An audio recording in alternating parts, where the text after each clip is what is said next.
গীতা চ্যানেলে আপনাকে স্বাগত। অত্যন্ত প্রসন্ন হন এবং সাক্ষাৎ এই গুরুবরণ, শ্রীগুরু চরণ অভিষেক, শ্রীগুরু মালচন্দনা আদি দিয়ে তার অর্চন, এই সাক্ষাৎ প্রকট সেবাটি হলো আমাদের জীবনকে একমাত্র রক্ষা করতে পারে। যারা আমরা রোগ শোকে যন্ত্রণায় অভিশাপে কুসংস্কারে ভরা, একমাত্র গুরু কৃপায় পারে আমাদের এর হাত থেকে নিষ্কৃতি দিতে। কে গুরুদেবের স্বরূপ? যস্য সাক্ষাৎ ভগবতি জ্ঞান প্রদীপ। গুরু গুরু হলে জ্ঞানের প্রদীপ। অন্ধকার তমসাচ্ছন্ন কোনো বস্তু যেমন আমরা চোখে দেখতে পাই না, তেমনি প্রদীপ জ্বাললেই যেমন দৃষ্টিগোচর হয়, তেমন আমাদের এই অন্ধকার অভিশাপময় জীবনে একমাত্র জ্ঞানের প্রদীপ হলেন শ্রী গুরুদেব। শ্রী গুরু ব্যতীত আজ পর্যন্ত পৃথিবীর ধ্রুব হোক, প্রহ্লাদ হোক, সেই অনাদিকাল হতে কোনো সাধকই এক পাও ভক্তি জগতে এগিয়ে যেতে পারেনি শ্রী গুরু কৃপা ব্যতীত, শ্রী গুরুর করুণা ব্যতীত। তাই বলছেন যস্য সাক্ষাৎ ভগবতী জ্ঞানদীপ প্রদীপ। গুরুদেব হলো জ্ঞানের প্রদীপ। কে জানতো রাধারানীকে? কে জানতো মাধবকে? কে জানতো বৃন্দাবনকে? কে জানতো হরিনাম তত্ত্বকে? আমি ছিলাম অজ্ঞান আধার, যিনি হাত ধরে জ্ঞানাঞ্জন শোলকায় জাগিয়ে চিনিয়ে দিলেন এই হলো গোবিন্দ, এই হলো রাধারানী, এই হলো ভক্তি, এই হলো হরিনাম মহিমা। কে জানালো জগতে? শ্রী গুরুদেবী জানিয়েছেন। তাই ভাগবত নারদ যুধিষ্ঠির মহারাজকে বলছেন, হে মহারাজ, জ্ঞানরূপী দ্বীপ প্রদানকারী গুরু সাক্ষাৎ ভগবানের স্বরূপ। এখন যিনি সম্মুখে বসে আছেন তাকে যদি মনুষ্য বুদ্ধি করি অপরাধে জড়িয়ে যাব, তাকে যদি রক্ত মাংসের পিণ্ড মনুষ্য বুদ্ধি করি, এইখানে খুব সাবধান। আজ আপনাদের পরম ভাগ্য, এই বৈশাখ হলো পবিত্র ব্রতের মাস, প্রভাতে স্নানের মাস, বৈষ্ণব সেবার মাস, গুরু সেবার মাস। এই বৈশাখ পুত পবিত্র। এই বাড়ির পালবাড়ির আজ মহাভাগ্য। এই অলক্ষ্যে ঘটে যাওয়া এই ঘটনা আমাদের কারোরই চিত্তে ছিল না। হঠাৎ করে সন্ধ্যাবেলায় আমার মনে জাগলো, যার কৃপা বলে আমরা আলো পেয়েছি, পথ চলেছি, আজ একটু সাক্ষাৎ প্রকটে তার সেবা পূজা অর্চন অভিষেক করি না কেন, মনে জাগলো। আর এই বাড়ির সৌভাগ্য আজ এমনি করে শ্রী গুরু পূজায় বৈশাখের শুক্লপক্ষীয় তিথিতে আমরা করতে পারলাম। কারণ যাবতীয় বিঘ্ন, যাবতীয় দশা সবকিছু থেকে মুক্ত হয় শ্রী গুরুচরণে যদি ভক্তি উদয় হয়। তাই বলছেন নারদজি বলছেন, সাক্ষাৎ ভগবানের স্বরূপ। যে অসৎ বুদ্ধি অজ্ঞ ব্যক্তি তাহাকে মনুষ্য বুদ্ধি করে, তার সমুদয় শাস্ত্র শ্রবণ হস্তি স্নানের ন্যায় নিষ্ফল হয়। যিনি গুরুদেবকে মনুষ্য জ্ঞান করেন, মানুষ জ্ঞান করেন, তার সমস্ত শাস্ত্র জ্ঞান হস্তি স্নানের ন্যায় নিষ্ফল হয়ে যায়। নারদ বলছেন এই কথা, হে যুধিষ্ঠির, ওই শ্রীগুরু সাক্ষাৎ ভগবান কৃষ্ণের স্বরূপ। নারদ বলছেন ভক্তির যিনি বৃক্ষ, যিনি আদি গুরু, নারদজি বলছেন, তিনি বলছেন যে ভগবান শ্রী গুরুদেব হলেন ভগবানের প্রকৃত স্বরূপ। এই জন্য প্রধান এবং পুরুষেরও ঈশ্বর। এই জগতে যত শ্রেষ্ঠ আছে, শ্রেষ্ঠত্বের মধ্যে হলেন শ্রী গুরুপাদ পদ্ম। চৈতন্য মহাপ্রভু, ইনি জগৎ গুরু, প্রেমকল্পতরু। সেই চৈতন্য মহাপ্রভু তিনি এসেছিলেন তার শ্রী গুরুদেবের আবির্ভাব স্থলী কুমার হট্টে। এই দেখুন, শ্রীকৃষ্ণ চৈতন্য মহাপ্রভু যখন মাটিতে পা দিলেন, যখন তিনি ভ্রমণ করতে করতে কুমারহট্টে এলেন, এইখানে গুরুদেব আবির্ভাব হয়েছিলেন।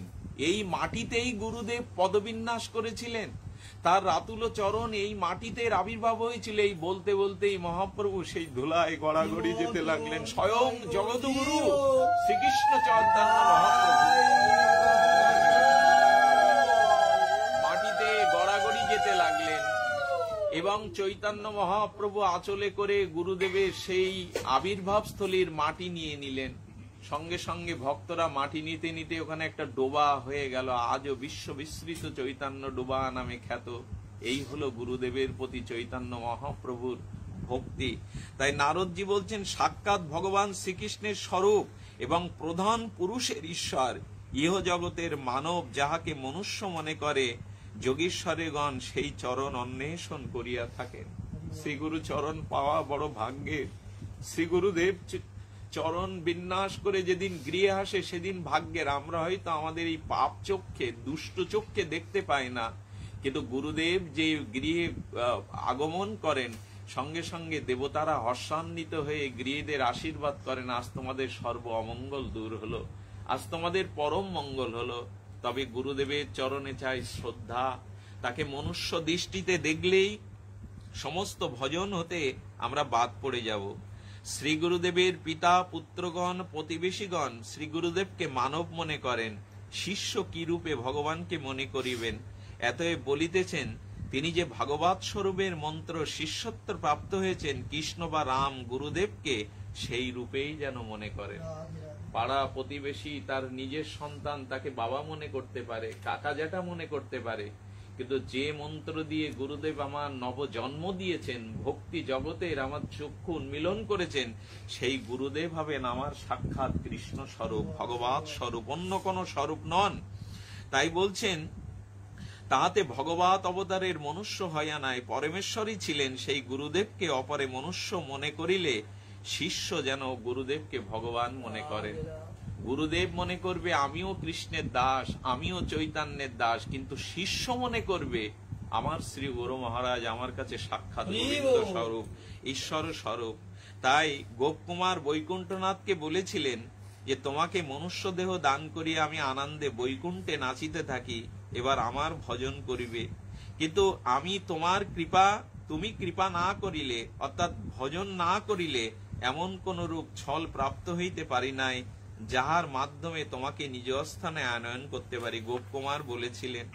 শ্রী গুরু তত্ত্বে বলা হয়েছে আচার্যং মাং বিজানিয়াত, বলছেন ভগবান শ্রীকৃষ্ণ তার প্রিয় প্রিয় উদ্ধবকে বলেছিলেন, উদ্ধব শ্রী গুরুদেব আমারই আবির্ভাব জানবে, আচার্যং মাং বিজানিয়াত, আমি আচার্য রূপে গুরু রূপে এই জগতে আসি।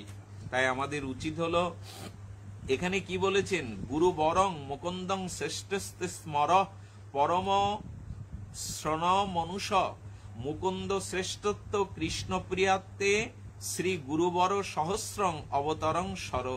অর্থাৎ আমার গুরুদেব শ্রীকৃষ্ণের অত্যন্ত প্রিয় পাত্র। তাই কৃষ্ণ বলেছেন আমার প্রিয় পাত্রকে, শ্রী গুরুদেব স্বরূপকে যে ভালোবাসে, অর্চন করে, পূজা করে, গোবিন্দ রাধারানী তার প্রতি অত্যন্ত প্রসন্ন হয়ে যান। আজ সেই সৌভাগ্যের দিন। এই সংসার কূপ হতে পতিত আমাদের উদ্ধারের আর কোনো বান্ধব নাই, গুরু বিনা কোনো বন্ধুই নাই। এই পতিত কাল কবলিত কত দুষ্ট বুদ্ধি, কত পাপ বুদ্ধি, কত পূর্বজন্মের কুসংস্কার, এই পতিত অধম জীবকে তরাবার শ্রী গুরু কৃপা ব্যতীত আর কেউ নেই। শ্রী গুরুদেবের ভক্তি এমন, আমাদের পরম পূজ্যপাদ বিশ্ববন্দিত পাবন পদরেণু মুরারি মোহন দাস বাবাজি বলেছিলেন, এক গুরুদেব শিষ্যকে ডেকেছেন আশ্রমে, ডেকে বলছেন, ওগো আমি আমার ভবিষ্যৎকে দেখতে পেয়েছি, আগামী কিছুদিনের মধ্যে আমার দেহে গলিত কুষ্ঠ দেখা দেবে। ওটা আমি গুরুদেব হলেও ওটা সারবে না, কারণ ওটা আমার প্রারব্ধ রয়ে গেছে, ভুগতে হবে, 12 বছর ভুগতে হবে। তো দেহে কুষ্ঠ দেখা দিলে আমি তো আর মঠে থাকতে পারবো না, আশ্রমে গোবিন্দের অর্চন করতে পারবো না, আমি জঙ্গলে চলে যাব। তোমাদের মধ্যে কেউ কি আছে আমার এই পোকা পুজ রক্ত দেহের সাথে, আমার সাথে তোমরা কেউ যাবে?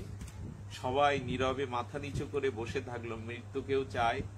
এক সরল যুবক পেছনে বসা, সেই সরল গুরুদেবের চরণে এসে বলছে, গুরুদেব আমাকে দয়া করে সাথে নিন, আমাকে কৃপা করে সাথে নিন। গুরুদেবের দেহে কুষ্ঠ দেখা দিল, বললেন চল আমার সাথে। সবকিছু দিয়ে সেই যুবককে নিয়ে কাশীর এক জঙ্গলের মধ্যে কুঠির বেঁধে থাকতে লাগলেন। গুরুদেবের সেবা করেন, পুজ রক্ত মুছে দেন, গুরুদেবের মলমূত্রগুলো হাতে করে পরিষ্কার করেন। 1 বছর সেবা করেছে, নিজের দিকে তাকায়নি। 1 বছর পর ভগবান শঙ্কর পার্বতীকে বলছে, দেখেছো গুরু ভক্তির কি মহিমা? এই 1টা বছর সাক্ষাৎ গুরুকে সে পুজ রক্তময় দেহে সেবা করছে, 1টা বছরে সে গঙ্গা স্নান করতে যায়নি। কাশীতে বাস করে যে গঙ্গা স্নান করতে যায়নি কেন জানো পার্বতী? শিব বলছেন, আমি স্নান করতে গেলে যদি গুরুদেবের কোনো জিনিসের প্রয়োজন হয়, গুরুদেব যদি না চেয়ে পায়, উনি বলছেন আমি কাশীতেও বাস করছি, একদিনও আমাকে শিব ঠাকুরকে দেখতে আসেনি, কারণ কাশীতে বাবা বিশ্বনাথের মহিমা। তাই শিব ঠাকুর পার্বতীকে বলছেন আমার মন চাইছে এরকম গুরু ভক্তি পরায়ণ শিষ্যকে একবার আমি দেখে আসি। সাক্ষাৎ ভগবান শঙ্কর পার্বতীকে নিয়ে আসলেন, আর পার্বতীকে নিয়ে এসে দেখছেন তখন গুরুর চরণ সেবা করছে। দুয়ারে দাঁড়িয়ে ভগবান শঙ্কর বলছেন ওগো ওগো গুরুনিষ্ঠ ভক্ত, একবার আমাকে একটু দর্শন দেওয়ার জন্য বাইরে আসবে। ভগবান শিব দুয়ারে দাঁড়িয়ে কুটিরের গুরু মহারাজকে জিজ্ঞেস করছেন গুরুদেব যাব? এই দেখুন গুরু ভক্তি কোথায়। ভগবান শঙ্কর দুয়ারে দাঁড়িয়ে ডাকছেন। গুরুদেব বলে হ্যাঁ অবশ্যই শঙ্করের চরণ বন্দনা করো, স্বয়ং সাক্ষাৎ ভগবানের। এসে যখন বন্দনা করছেন, প্রণাম করতে যাবে, তখন বলছে 12টা বছর এই কাশীতে আছো তুমি, একটা বছর কাশীতে আছো তুমি, একবারও গঙ্গা স্নানে যাওনি, শুধু গুরু সেবার বিঘ্ন ঘটবে বলে। এসো গো, তোমার মতো গুরু ভক্ত শিষ্যকে আমার হৃদয়ে লাগাবো, এসো আমি ধন্য হই। ভগবান শিব আজ আনন্দে বুকে জড়িয়ে ধরলেন। এরপর ভগবান শঙ্কর বলছেন আমি তোমায় বর দিতে চাই, কি বর নেবে বলো? বললেন বর কিছু তো চাই না, তবে গুরু মহারাজকে জিজ্ঞাসা করে আসি। এই দেখুন গুরুগত প্রাণ কাকে বলে। গুরু মহারাজ বললেন তো তার চরণে ভক্তি ছাড়া তো কিছু চাওয়ার নেই। শিষ্য এসে বলছেন আপনি আমাকে এই আশীর্বাদ করুন, আমি জন্ম জন্মান্তরে যেন শ্রী গুরুদেবের এমনি করে সেবা করে যেতে পারি, আর কিছু আপনার কাছে চাই না, আর কিছু চাই না। ভগবান শঙ্কর আনন্দে এই গুরু মুখ ভক্তের দর্শন করে আনন্দে উনি বৈকুণ্ঠে পর্যন্ত গিয়েছিলেন। নারায়ণ এই বার্তা শুনে তিনিও দুয়ারে দেখতে এসেছিলেন এই গুরু ভক্তি পরায়ণের। তাই বলছেন যে যার গুরুতে ভক্তি আছে তার দুয়ারে বৈকুণ্ঠ অধিপতি নারায়ণ ভগবান শঙ্কর তাকে দর্শন দিতে কৃপা করতে আসেন। এই জগতে গাছের মূল শিকড়কে উৎপাটন করে যেমন পল্লব ফুল পাতা পাওয়া যায় না, তেমন শ্রীগুরু ভক্তি ব্যতীত, শ্রীগুরু চরণে আগতি ব্যতীত এই জীবনে কিছুই পাওয়া যায় না। আমি এই অধম জীবনে, পাপিষ্ঠ জীবনে, বিষয় কীট জীবনে 20টা বছর ঘুরে বেড়েছি, মানুষকে হরিকথা দান পর্যন্ত করেছি, কিন্তু নিজের রাস্তা পাইনি, নিজের আলো পাইনি। এই 20 বছর পর সাক্ষাৎ ছিল গুরু মহারাজের চরণে গিয়ে বুঝলাম গুরু কৃপা কি জিনিস। আজকের যে বিল্লমঙ্গলকে আপনারা দুটো কথা বলবার জন্য এই অধিকার, এই করুণা করেন, সেটুকু বাবার দান। বাবা ছোটবেলা থেকে আশীর্বাদ করতেন, বাবা ছোটবেলা থেকেই প্রেরণা দিতেন।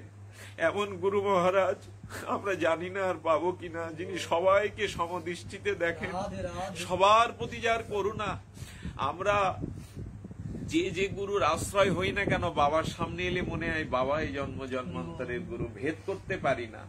তো আজ পালবাড়ির ভাগ্য ছিল গুরু মহারাজকে একাকী পেয়ে এই ঘরোয়া এই মনোরম পরিবেশে আমার খোকাদা রবীন্দা যারা বাবাকে অত্যন্ত ভালোবাসে, তাদের সুখ সান্নিধ্যে আজ আমরা বাবাকে একটু সুযোগ পেলাম সেবা করবার। আসুন গুরুচরণে আমাদের মন প্রাণ অর্পণ করে দিয়ে বলি, হে গুরু মহারাজ কৃপা করে করুণা করুন, যেন কাম ক্রোধ লোভকে পিছনে ফেলে আপনার চরণ সেবা করতে পারি, আপনার চরণ বন্দনা করতে পারি, সর্ব অমঙ্গল যেন দূর হয়ে গোবিন্দ ভজন করতে পারি। এই কৃপাশীষ এই প্রার্থনা রাতুল চরণে জানিয়ে আমরা গুরু তত্ত্ব মহিমা সামান্যক্ষণে কীর্তন করলাম।